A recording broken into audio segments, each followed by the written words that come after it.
Madame, Monsieur, bonjour, merci de vous intéresser à Kiné Vidéo. De quoi s'agit-il? Vous le savez, il s'agit d'un magazine de formation de haut niveau à domicile. C'est-à-dire qu'au fur et à mesure des numéros, vous pourrez vous constituer une vidéothèque de formation. Qui sommes-nous? Eh bien, il s'agit de l'association de professionnels kinésithérapeutes et de professionnels de l'image, journalistes et techniciens. Autour d'eux également, des groupes d'experts qui viendront alimenter les différentes rubriques que nous vous proposerons dans chacun de ces numéros. Alors Jean-Étienne, exemple tout de suite. Pour ce premier numéro, quel est le sommaire? Quelles sont ces rubriques? Eh bien donc dans ce premier numéro de Kiné Vidéo, le dossier principal sera consacré au genou.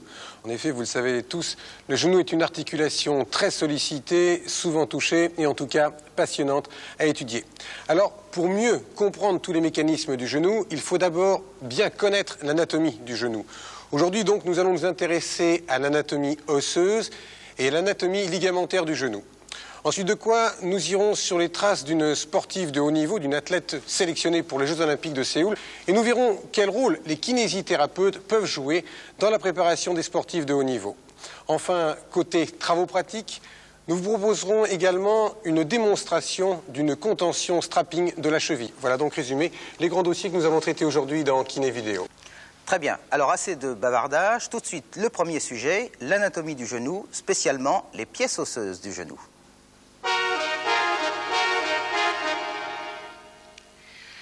Les particularités anatomiques permettent de mieux comprendre la physiopathologie. Et ici, il s'agit d'étudier plus particulièrement l'articulation fémoro-tibiale.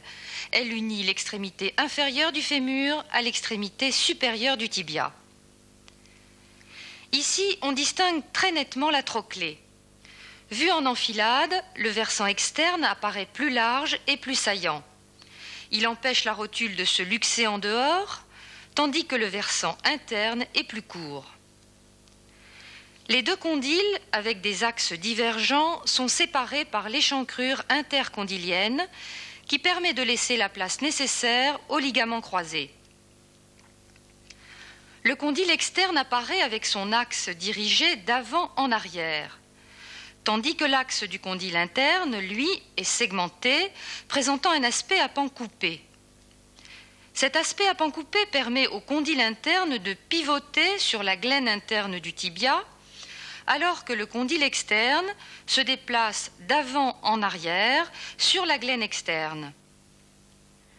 À partir des pièces osseuses, on peut donc clairement observer que tous les éléments internes ont un rôle dans la stabilité, alors que les éléments externes du genou sont les facteurs de la mobilité. Enfin, dernier aspect à noter sur cette image, on remarque la présence des tubercules condyliens externes et internes que l'on retrouvera facilement sous la peau à la palpation. Mais surtout, c'est sur ces deux tubercules que viennent s'insérer les ligaments latéraux. Après l'extrémité inférieure du fémur, on descend maintenant vers l'extrémité supérieure du tibia. Dans ce plan vu de dessus, si on constate que les glaines tibiales sont concaves transversalement, une vue de profil fait ressortir la convexité de la glaine tibiale externe. C'est sur cette convexité de la glaine tibiale externe que viendra rouler et glisser le condyle fémoral externe, tandis que le ménisque vient jouer son rôle de pièce intercalaire. D'autre part, le cartilage remonte sur l'épine tibiale qui sert de butoir dans les mouvements latéraux des condyles. Par une vue interne de l'extrémité supérieure du tibia, on aperçoit très nettement, délimité par son aspect à angle droit, le repère radiologique du rebord postérieur de la glaine tibiale interne. On peut relever également une autre particularité. Cette glaine tibiale interne forme une légère cuvette dans laquelle se stabilise le condyle interne lors des mouvements du genou. Enfin, dans la gouttière, située sur la face interne de la glaine, vient cheminer le tendon réfléchi du demi-membraneux. Ne quittons pas le genou. Après l'anatomie osseuse, l'anatomie ligamentaire, ce sera le dossier principal de cette émission. Nous vous le disions en introduction, des experts viendront régulièrement dans cette émission vous présenter un certain nombre de sujets et vous apporter l'information, la formation de plus haut niveau, la plus performante. Ce sera le cas pour ce sujet, puisque le professeur Philippe Segal, chirurgien spécialiste du genou, a accepté de nous présenter, de vous présenter cette anatomie ligamentaire sur pièce de dissection.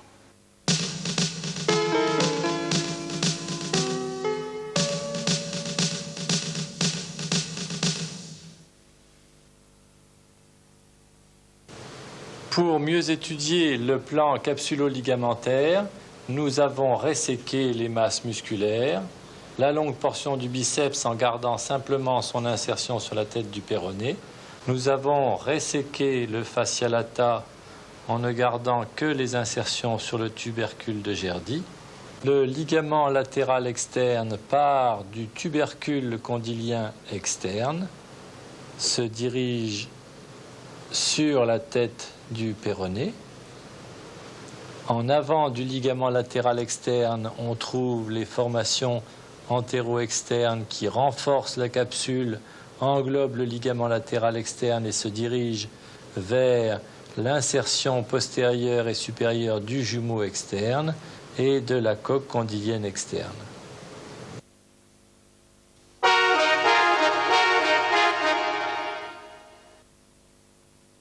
À la face postérieure du tibia, après avoir resséqué les muscles jumeaux externes et jumeaux internes, on découvre un muscle important à forme triangulaire inséré à la face postéro-supérieure du tibia.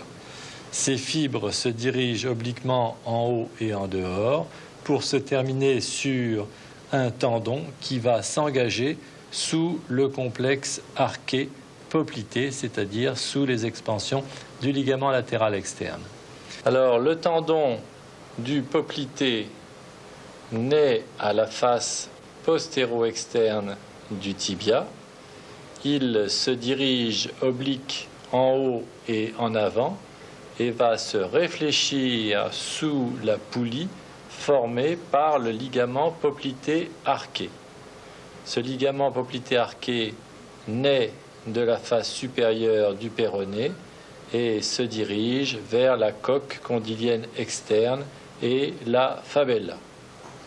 Le tendon du poplité que l'on découvre ici entre le ligament latéral externe et le tendon du ligament poplité arqué va traverser le mur méniscal externe, passer sous le ligament latéral externe et venir s'insérer en avant du ligament latéral externe sur le condyle externe. Au bord supérieur du tendon du poplité, on remarque des expansions fibreuses qui viennent s'insérer sur le ménisque externe et qui vont stabiliser la corne postérieure du ménisque externe. Lorsqu'on relève le tendon du jumeau interne, on découvre la coque condylienne interne avec quelquefois une fenêtre qui explique l'issue du liquide synovial dans un éventuel kyste poplité. On découvre le tendon du demi-membraneux qui possède classiquement 3 tendons d'insertion, un tendon direct au bord postéro-interne du tibia, un tendon réfléchi que nous verrons tout à l'heure avec la face interne du genou et un tendon récurrent qui se dirige obliquement sur la coque condylienne externe en direction de la fabella. À noter qu'il existe un ligament postérieur oblique qui va s'insérer sur la coque condylienne interne et sur le mur méniscal, qui est le ligament postérieur oblique décrit par M. Euxton.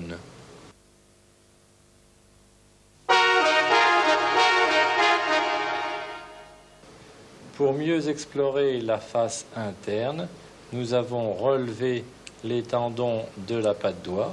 On voit très bien à la face profonde le droit interne, le demi-tendineux. On voit apparaître sous les tendons de la patte doigt les fibres basses du ligament latéral interne au bord postérieur et interne du tibia. Le ligament latéral interne va avoir ses insertions fémorales au niveau du tubercule condylien interne. Ce tubercule condylien interne est situé juste en dessous du tendon du troisième adducteur. Venant de la face postérieure, le tendon du demi-membraneux que nous avons vu à la face postérieure, et on distingue ici beaucoup mieux le ligament postérieur oblique de Euxton qui vient s'insérer sur la coque condylienne interne. Le point d'angle postéro-interne est défini par ce triangle au bord postérieur du ligament latéral interne et au bord antérieur de la coque condylienne interne. Les expansions de l'aileron rotulien interne ont été ici resséquées.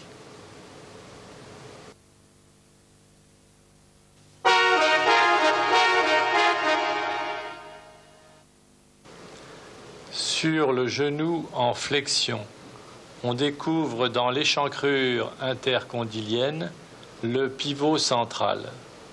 Il est constitué de deux gros ligaments. Le ligament croisé antéro-externe qui naît en avant sur le tibia au niveau de l'épine tibiale antéro-interne, qui se dirige obliquement en haut et en dehors pour s'insérer à la face postérieure du versant axial du condyle externe. Le ligament croisé postérieur trouve son origine très en avant sur la face axiale du condyle interne et se dirige verticalement en arrière pour s'insérer à la face postérieure et médiane du tibia. Ces deux ligaments sont croisés dans les deux plans et vont pouvoir s'enrouler l'un sur l'autre.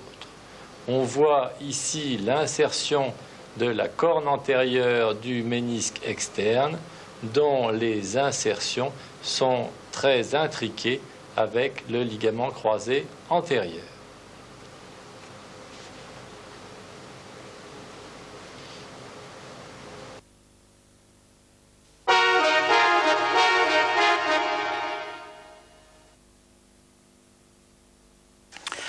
Voilà, pour ce dossier volumineux et important, nous vous proposons maintenant d'aller prendre l'air un petit peu, de nous aérer à la rencontre d'une athlète de haut niveau, de très très haut niveau. Il s'agit de Françoise Bonnet, qui a été sélectionnée pour les Jeux Olympiques de Séoul. Pourquoi ce sujet ? Eh bien parce que la pratique intense des sports entraîne des pathologies.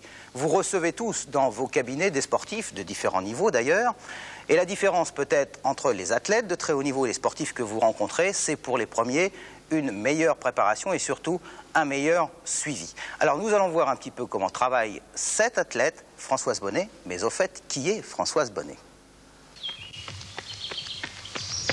Pour faire connaissance avec Françoise Bonnet, mieux vaut avoir du souffle, car depuis 16 ans, elle court et collectionne titres et performances. Championne de France du 3000 et du marathon en 86, vainqueur du marathon de Montréal en 85, seconde de celui de New York en 87, à la dernière Coupe d'Europe, elle s'est classée 7e. Pour participer à de telles épreuves, cette femme de 31 ans doit s'astreindre à un entraînement rigoureux. Chaque jour, 2 heures de petite foulée matin et soir, des kilomètres et des kilomètres parcourus sous l'œil attentif de l'entraîneur. Et puis aussi, un programme complet d'étirements a été mis au point par un kinésithérapeute et l'entraîneur de Françoise Bonnet. Ainsi donc, le kinésithérapeute intervient de manière préventive dans la préparation de l'athlète afin d'éviter tout accident musculaire. Ces étirements ont 2 objectifs. Le premier objectif, c'est de compléter l'échauffement cardiovasculaire du coureur à pied. Le coureur à pied met en mouvement son cœur, ses poumons, mais ses muscles ne s'échauffent pas du fait de la course qui est lente. alors on complète cet échauffement par des exercices d'étirement. Et le deuxième objectif de ces étirements, c'est un objectif de récupération. C'est-à-dire qu'après l'entraînement, les muscles sont fatigués, sont pleins d'acide lactique, donc de déchets du métabolisme musculaire. Et il faut, si vous voulez, nettoyer le muscle, donc l'assouplir et l'étirer. Donc il faut à la fois donc entretenir les muscles, mais on a vu aussi que Françoise buvait beaucoup d'eau. Alors, quelle est la nécessité de récupérer comme ça en buvant de l'eau pour un athlète? C'est tout à fait exact. C'est un excellent moyen de bien récupérer, de mieux récupérer. Et le point important, c'est peut-être qu'il faut boire avant d'éprouver la soif. Il faut donc précéder le besoin. Et si vous voulez, le fait de boire nous amène à deux objectifs. Premièrement, c'est nettoyer le muscle et éviter par là même tous les problèmes de contracture et de tendinite. Et le deuxième point important, c'est surtout abaisser la température corporelle pour maintenir une bonne qualité de performance. Est-ce qu'il y a un secret pour bien réussir un marathon? Alors, je crois qu'il y a plusieurs secrets, il n'y a pas un seul secret. Je pense qu'il y a tout d'abord la volonté, ensuite la motivation, c'est-à-dire de pouvoir s'entraîner et aussi longtemps, aussi dur, parce que l'entraînement du marathon, c'est un entraînement qui est dur, qui est fastidieux. Et aussi, bon, il y a, comme je vous dis, le charme de l'épreuve, où tout peut arriver. Quelles sont les angoisses donc du coureur de fond? C'est vrai, comme vous dites, on a beaucoup d'angoisse. Et je crois personnellement, la première angoisse, c'est d'abord l'appréhension de la distance. 42 km, bon, c'est quand même une distance déjà assez longue.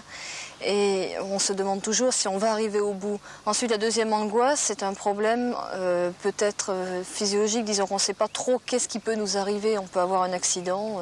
L'expérience a prouvé, dans mon cas personnel, que l'année dernière, j'ai eu un accident, une arcade sourcilière ouverte. J'ai eu des problèmes intestinaux cette année lors de la Coupe d'Europe. Donc vous voyez que tout peut arriver dans le marathon. Mais je crois que c'est le charme aussi de cette épreuve et qui fait que tant de gens ont envie de tenter le marathon. Comment se remet-on d'un marathon? La récupération est très très importante. D'abord, après le marathon, après l'épreuve, personnellement, j'observe une semaine sans courir. J'ai besoin de mettre les baskets au repos, si vous me permettez l'expression. Ensuite, après cette semaine de repos, je reprends l'entraînement très doucement, c'est-à-dire 4-5 séances de footing, doucement retrouver des sensations. Et j'observe aussi énormément de séances de kinésithérapie, donc d'étirement, de massage, de bains chauds, de façon à faire récupérer les muscles. Je crois que le mois après le marathon, on peut seulement envisager un entraînement normal. Mais 15 jours après le marathon, c'est encore trop tôt. Le marathon est une épreuve très dure physiologiquement, donc il faut récupérer de cette épreuve. Il y a 4 ans, à Los Angeles, le marathon féminin devenait discipline olympique. Depuis 2 ans, Françoise Bonnet s'était fixé Séoul comme objectif. En prenant la 14e place, Françoise s'est classée comme la meilleure des 3 Françaises participant à ce marathon. Aujourd'hui, elle se remet doucement de l'épreuve et bientôt, cette femme qui chausse du 37,5 pourra à nouveau remettre ses baskets. Les chaussures sont le point essentiel du matériel du marathonien. Bon, personnellement, moi j'ai une pose de pied qui est très active au sol, donc je demande à mes chaussures de répondre à cette demande de pied actif au sol. Donc je demande qu'elles amortissent bien, qu'elles soient nerveuses, c'est-à-dire qu'elles répondent bien à l'impact que mon pied pose au sol. Et je demande aussi qu'elles soient légères, parce qu'un marathon, c'est quand même 42 km. Et si vous courez avec des sabots, je peux vous dire que cela fait très lourd au niveau des jambes à la fin du marathon. Le massage aussi est un élément déterminant pour la préparation des sportifs de haut niveau. Et cela aussi bien avant qu'après la compétition. Les massages ont un rôle de récupération, de façon à assouplir les muscles, de façon à récupérer de toutes les contractures. Et ça permet aussi de courir plus longtemps et plus vite. L'idéal serait de se faire masser 2 à 3 fois par semaine. Mais personnellement, moi, ça m'est quand même difficile, parce que j'habite à la campagne. Et puis, en plus, il faut trouver un kinésithérapeute qui soit disponible pour masser. Parce qu'une séance de massage dure quand même 3/4 d'heure à 1 heure. Le kinésithérapeute fait donc partie intégrante de l'équipe médico-technique, aussi bien pour la préparation que lorsqu'il est amené à soigner une pathologie liée aux activités sportives.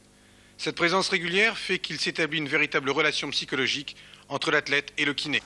Voilà, et je crois qu'on peut remercier encore Françoise Bonnet d'avoir accepté la visite, la présence d'une de nos équipes juste avant les Jeux Olympiques. Sur ce plateau, un invité, ce sera le cas dans chaque émission, un ou plusieurs invités d'ailleurs. Paul Laurin, qui est un des vôtres, vous êtes, comment dire, kinésithérapeute généraliste et vous travaillez en milieu rural. C'est exact. Hein, je suppose que dans ce cas, vous n'êtes pas le seul, fort heureusement. Ça représente combien à peu près dans la profession? 30 à 40% des professionnels exercent en milieu rural. Ah oui, quand même. Et je suppose que dans certains départements, c'est plus important encore. Absolument. Les départements ruraux, comme dans le centre, Bien sûr. la proportion peut au moins 60%, disons, parfois. D'accord. Alors, nous verrons dans un instant avec vous les problèmes de formation, comment vous les abordez et comment vous souhaitez les aborder dans l'avenir, formation continue. Mais avant cela, je vais me retourner vers Jean-Étienne. Pour une sélection, ce sera le cas également dans chaque émission, une sélection soit de livres, de revues ou encore d'articles de presse qui peuvent vous intéresser très directement. Alors, dans ce numéro, au sommaire, Jean-Étienne? Eh bien, tout d'abord, dans une revue professionnelle et très intéressante, Kinésithérapie scientifique, un excellent sujet, un excellent texte signé d'ailleurs de Christian Martin, qui traite des rapports entre les endorphines et les encéphalines avec la mise en œuvre de la massokinésithérapie. C'est un ouvrage très très bien fait et véritablement une véritable thèse d'ailleurs sur ce sujet.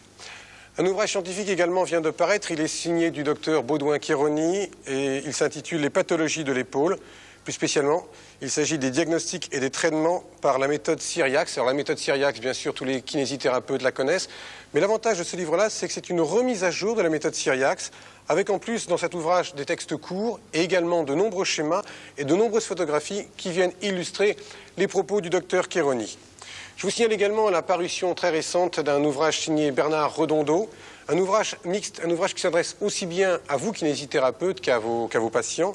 Il s'intitule donc Gymnastique d'équilibre, entraînement au maintien corporel. C'est un ouvrage dans lequel vous pourrez puiser quelques informations. Vous pourrez aussi en conseiller la lecture donc à vos patients.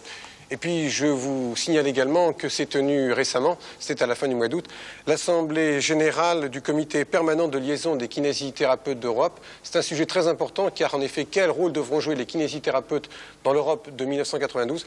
C'est d'ailleurs un sujet sur lequel nous reviendrons dans le prochain numéro de Kiné Vidéo.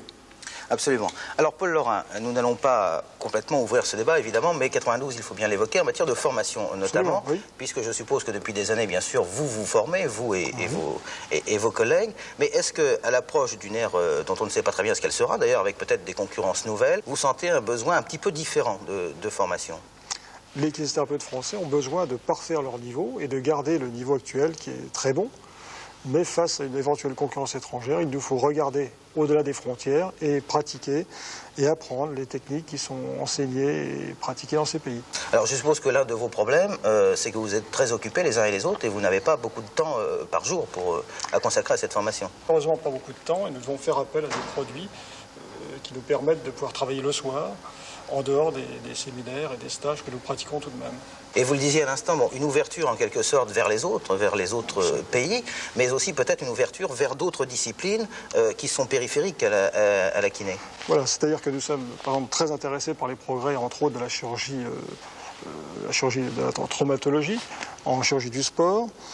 Et ce genre de documents que nous venons de voir, nous en sommes très demandeurs. Je suis très intéressé par ce type de documents parce que nous n'avons pas toujours l'occasion de sortir de nos cabinets pour voir ce type d'intervention. C'est vrai qu'il est rare de pouvoir accéder d'abord dans une salle d'opération pour pouvoir assister à ce genre de... Là, nous sommes tout à fait demandeurs de ce type d'informations. Très bien. Alors, en matière de formation, là, nous allons voir un autre sujet qui est, je dirais, plus directement lié à votre profession. Nous disions aussi tout à l'heure qu'en matière de formation, visualiser le geste était important. Eh bien, c'est ce que nous allons voir maintenant avec une contention strapping de la cheville. Cette contention a été réalisée par un spécialiste. C'est un kiné du sport qui travaille avec des professionnels de haut niveau, notamment des footballeurs, mais ce que vous allez voir est bien sûr applicable à chacun de vos patients, dans la mesure où qui peut le plus, peut le moins. Alors, ce strapping, démonstration tout de suite. Le principe de la contention strapping répond à deux objectifs, soit comme choix de traitement à la suite d'une entorse, soit à titre préventif sur une cheville instable, sans pour autant se priver d'activité physique ou sportive. Dans le cas présent, il s'agit d'un accident récent sur laxité chronique. La contention strapping intervient donc comme choix de traitement. Sur cette cheville, qui présente une entorse tibio-tarsienne, on remarque le mouvement de tiroir astragalien antérieur et puis aussi on observe le déboîtement de l'arrière-pied en varus. Ces deux mouvements anormaux sont dus à la lésion ligamentaire et d'ailleurs, les clichés radiologiques permettent de le constater sans aucune équivoque. Pour effectuer ce genre de contention strapping, il faut d'abord préparer la peau, c'est-à-dire raser et dégraisser à l'éther la zone qui sera bandée. Après cela, on commence par vaporiser un film protecteur de la peau qui renforce également le collage des bandes. Dans le cas présent, le kinésithérapeute a préféré procéder à un collage direct des bandes sur la peau afin d'obtenir un meilleur maintien de l'articulation. La contention pratiquée sur cette cheville a pour objet de limiter les déplacements de l'arrière-pied dans la pince bimalléolaire.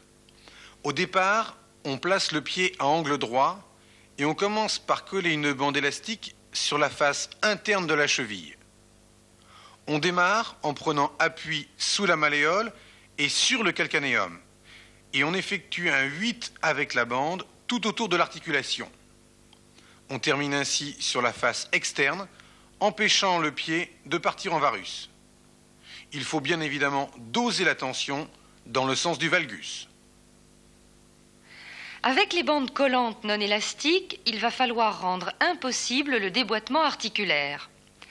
Comme précédemment, on démarre sur la face interne du calcanéum et on passe sous le talon. Arrivé sur la face externe, la tension sera ajustée dans un sens oblique vers l'avant, qui assure un meilleur maintien lors des mouvements de flexion plantaire. Le but étant de maintenir l'arrière-pied dans la pince bimalléolaire, l'expérience a prouvé qu'il n'était pas indispensable de remonter très haut les bandes collantes. Il est nécessaire de poser plusieurs bandes qui se recouvrent toutes partiellement et suivant l'activité autorisée, il est possible de poser plus ou moins de bandes.